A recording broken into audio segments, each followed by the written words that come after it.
Bonjour Hortense. Après un premier travail avec la thérapie enfant-gégogne, qui vous a permis de vous libérer de crises d'angoisse et de peur en voiture comme passagère, vous avez ressenti le besoin de refaire un travail. Qu'est-ce que vous avez voulu résoudre avec cette nouvelle démarche? Et ben donc c'était l'année dernière, enfin l'été dernier, donc oui, ça fait presque un an. J'ai recommencé à avoir des peurs en voiture, sauf que depuis j'ai le permis et ces crises d'angoisse, elles se manifestaient quand moi j'étais au volant. C'est-à-dire que dans les descentes, dans la vitesse, et encore plus grave, c'est quand je croisais une autre voiture ou quand il y avait un vélo ou un piéton sur le côté, j'avais terriblement peur de lui faire mal. C'était impossible à comprendre, mais j'avais peur de l'écraser. J'avais peur pour moi, mais j'avais peur pour les autres, surtout. Et c'était devenu incontrôlable encore une fois, des crises d'angoisse. Mais quand on est au volant, j'ai failli me retrouver 2 fois sous un camion. Je me suis dit, là, il faut que je retourne vers quelque chose parce que je vais me tuer et je risque de faire mal aux autres en plus de ça. Donc, c'est vraiment pas mon but. Et donc, je suis retournée chez ma thérapeute qui m'a encore une fois sauvé la vie. J'ai vraiment retrouvé ce jumeau qui me paraissait un petit peu farfelu, hein, je vais pas mentir parce que je me disais c'est pas possible. Enfin, j'en ai parlé à ma mère elle m'a jamais dit que j'avais un frère et elle-même le savait pas. J'ai vu c'était mon frère, mais ça j'ai su par la suite, se détacher de moi. Il est tombé, on se tenait la main et il m'a lâché. Et je l'ai vraiment vécu comme un abandon et j'avais l'impression que c'était moi qui prenais trop de place, qui lui faisait mal, qui était, enfin voilà, qui l'écrasait et qui l'a tué.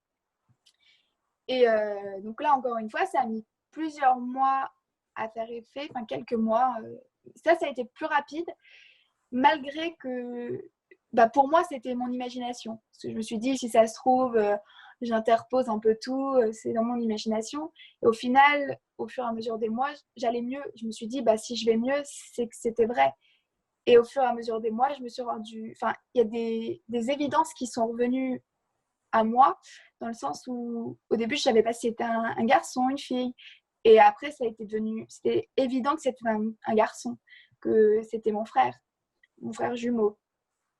Et ça m'a vraiment libérée. Et en l'espace de 2-3 mois encore, j'ai pu reconduire normalement. Alors, encore une fois, j'ai toujours la peur d'avoir peur. Ça, c'est aussi mon caractère qui veut ça.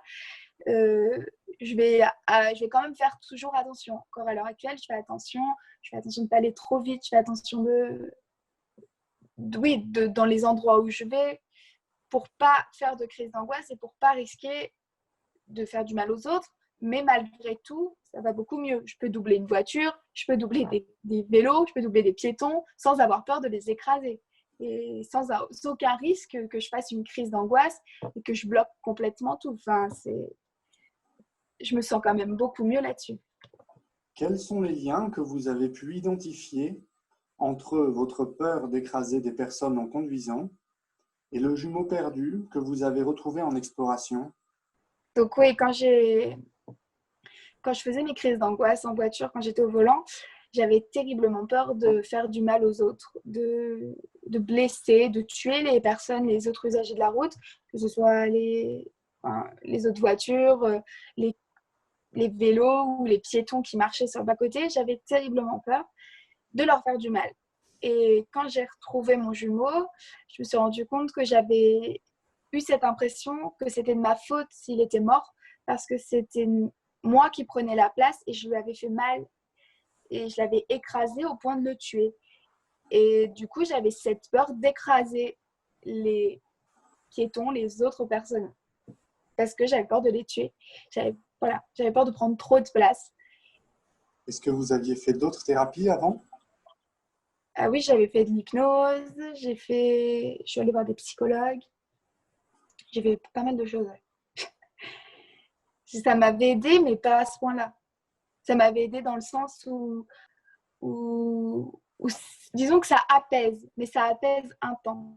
Ça m'a apaisé vraiment le temps des thérapies. J'ai fait peut-être des thérapies, j'ai fait plusieurs thérapies, mais je faisais des thérapies sur 2-3 mois. Bon, pendant les 2-3 mois, ça allait quand même mieux, mais c'était pas guéri. Parce que je sais qu'il y a certaines personnes qui, en parlant, arrivent à extérioriser leur mal-être. Sauf que moi, je peux parler de tous mes problèmes sans aucun souci. Ça, je peux en parler à n'importe qui, ça me gêne pas. Et en fait, du coup, ça me guérit pas du tout. C'est pas extérioriser parce que j'intériorise rien du tout. Et c'était vraiment guérir. C'était vraiment trouver le point et aller cicatriser. Très bien. Et pour vous, quel est l'intérêt et la particularité de la thérapie enfant-gigogne? Je pense que la thérapie de l'enfant gigogne, on va vraiment chercher les émotions qui sont enfouies, mais enfouies au point qu'on ne s'en souvienne plus. Et ça, dans les autres thérapies, on ne l'a pas du tout. Et souvent, dans les autres thérapies, on regarde le problème en surface. Enfant gigogne, on va vraiment chercher à la source et on guérit à la source. C'est pas, on guérit dans le temps présent, mais c'est pas le présent qui compte, c'est vraiment le passé. Et quand on va dans le passé pour guérir le passé, dans le présent, c'est comme si ça n'avait jamais existé au final. Que les autres thérapies, c'est vraiment, pour moi, c'est plus superficiel. C'est dans le temps présent. Donc pour des choses qui sont pas anciennes ou des choses qui sont très claires dans notre tête, où on est sûr de nous, ça peut fonctionner. Mais pour des choses où on a un peu plus de mal, où on n'arrive pas à cerner le problème, où on ne comprend pas pourquoi toutes ces peurs d'un seul coup, je pense que ça peut vraiment être la thérapie qu'il faut. Eh bien, merci Hortense pour ce témoignage.